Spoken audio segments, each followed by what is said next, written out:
नमस्कार. श्री स्वामी समर्थ सर्वांना. तुमच्या सर्वांचं पुन्हा एकदा आपल्या या यूट्यूब चॅनलवर खूप खूप स्वागत आहे. 26 मे रोजी संकष्टी चतुर्थी आहे. या दिवशी रविवार आहे आणि वैशाख महिन्यातील ही संकष्टी चतुर्थी आहे. वैशाख महिन्यात येणाऱ्या ह्या संकष्टी चतुर्थीला एकदंत संकष्टी चतुर्थी असे म्हणतात. संकष्टी चतुर्थीचे व्रत जो कोणी करतो त्याच्या जीवनातील सर्व संकट हे गणपती बाप्पा नष्ट करतात आणि म्हणूनच संकष्टी चतुर्थीचे व्रत केले जाते.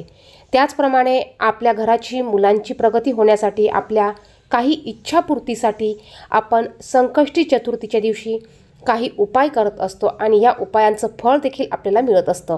आणि अशाच या एकदंत संकष्टी चतुर्थीला आपल्याला चुकूनही ह्या काही वस्तू किंवा ह्या काही भाज्या आपल्याला खायच्या नाही आहे. बघा, तुम्ही हे व्रत करत असाल किंवा नसाल, तुम्ही उपवास करत असाल किंवा नसाल, आपल्याला ह्या भाज्या या दिवशी चुकूनही खायच्या नाही आहे.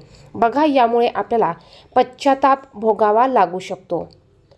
आपण संकष्टी चतुर्थीचे व्रत उपवास करत असाल तर आपण या दिवशी जे पण उपवासाला पदार्थ चालतात ते सर्व पदार्थ आपण खाऊ शकतात. पण जो कोणी या दिवशी उपवास करत नसेल त्यांनी या भाज्या किंवा या भाज्यातील काही पदार्थ हे या दिवशी चुकूनही खायचे नाही आहे. त्याचप्रमाणे उपवास सोडताना देखील या भाज्या तुम्ही उपवासात करायच्या आणि खायच्या नाही आहे. जर तुम्ही संकष्टी चतुर्थीच्या दिवशी गणेशांची पूजा करत असाल तर प्रसादात तुळशीची पाने ही तुम्हाला चुकूनही टाकायची नाही आहे. तुळशीला गणपती बाप्पांनी शाप दिला होता आणि म्हणूनच गणपतीला प्रसाद दाखवताना यामध्ये तुळशीची पानं ही चुकूनही आपल्याला टाकायची नाही आहे. संकष्टी चतुर्थीच्या दिवशी काळे कपडे घालून आपल्याला पूजा करायची नाही आहे, कारण काळे कपडे हे नकारात्मकतेचे प्रतीक मानले जाते. जर तुम्ही संकष्टी चतुर्थीला उपवास करत असाल तर गणेशाची वाहन उंदराला चुकूनही तुम्हाला त्रास द्यायचा नाही आहे. संकष्टी चतुर्थीच्या दिवशी पूजेनंतर तुम्हाला जेवणामध्ये बीटरूट, गाजर, मुळा, रताळे, फणस या भाज्या किंवा या वस्तूंचा वापर करायचा नाही आहे. त्याचप्रमाणे कांदा, लसूण या तामसिक पदार्थांचा देखील तुम्हाला वापर करायचा नाही आहे. यानंतर बघा, चतुर्थीच्या दिवशी तुम्ही उपवास करत जरी नसाल तरी देखील तुम्हाला चुकूनही या दिवशी मांसाहार करायचा नाही आहे.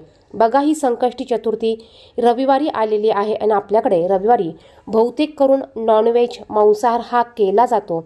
परंतु तुम्ही जर का चतुर्थीचे व्रत करत नसाल तरी देखील तुम्हाला चुकूनही या दिवशी कोणत्याही प्रकारचा मांसाहार हा करायचा नाही आहे. याचप्रमाणे संकष्टी चतुर्थीचा उपवास करण्यापूर्वी देखील तुम्हाला तामसिक अन्नांचा सेवन तुम्हाला करायचं नाही आहे किंवा मांसाहार तुम्हाला आदल्या दिवशी देखील करायचा नाही आहे.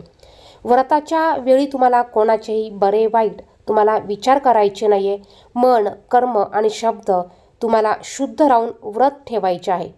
वाईट मनाने केलेल्या कृतीचे परिणामही नकारात्मक होत असतात आणि म्हणूनच या दिवशी आपल्याला कोणाचेही वाईट विचार करायचे नाही. कोणाबद्दल वाईट विचार करू नका. कोणाचंही वाईट होईल अशी भावना तुम्ही मनात ठेवू नका. आणि या पद्धतीने तुम्हाला हे संकष्टी चतुर्थीचे व्रत करायचे आहे. बघा, जर का या चुका तुम्हाला माहिती असून देखील तुम्ही करत असाल तर तुम्हाला यामुळे पश्चाताप होऊ शकतो किंवा तुम्हाला काही अडचणींना सामोरे जावे लागू शकतात किंवा गणपती बाप्पांच्या तुम्हाला क्रोधाला तुम्हाला सामोरे जावे लागू शकते. तर बघा, तुम्हाला चतुर्थीच्या दिवशी चुकूनही बीट, रताळे, फणस, त्याचप्रमाणे मुळा, मांसाहार या वस्तू सेवन करायच्या नाही आहे. शक्य झाल्यास तुम्ही कांदा, लसूण या तामसिक पदार्थांचा देखील उपवास सोडताना किंवा गणपती बाप्पांना नैवेद्य दाखवताना यामध्ये वापर करू नका. व्हिडिओमध्ये सांगितलेली माहिती महत्त्वपूर्ण वाटली तर व्हिडिओला लाईक करा, इतरांना देखील शेअर करा. कमेंट बॉक्समध्ये श्री स्वामी समर्थ, श्री गणेशाय नमः नक्की लिहा. धन्यवाद. श्री स्वामी समर्थ.